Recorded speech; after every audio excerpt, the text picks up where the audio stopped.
Tungkol to sa homicide. Basically, inabsuelto ng Supreme Court si Floro Galorio kasi nga defense of relative daw.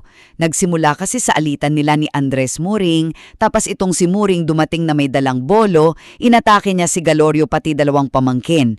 Nakita ni Galorio na sinusugatan ni Muring yung pamangkin niyang si Eric, kaya kahit sugatan na siya, pumunta pa siya sa motor niya, kunuha yung bayoneta niya, bumalik, tapos sinaksak niya si Muring sa tagiliran para ipagtanggol si Eric. Ayun, namatay si Muring. Imagine, na-convict pa si Galorio sa RTC at CA bago umakyat sa SC. So ano ba yung mga kailangan nating tandaan dito? 3 lang to, promise. Una, yung issue. Tama ba na homicide yung conviction kay Galorio o napatunayan ba niya na defense of relative ngayon para maabsuelto siya? Pangalawa yung desisyon ng Korte Suprema. Binaliktad nila. Absuelto si Galorio. Wow! Bakit? Kasi present daw yung 3 elemento. Una, tuloy-tuloy daw yung unlawful aggression ni Muring gamit yung bolo niya kahit nasugatan na si Galorio, umatake pa rin sa mga pamangkin eh. Pangalawa, reasonable naman daw yung means na ginamit ni Galorio. Isang saksak lang yon kumpara sa ginawa ni Muring.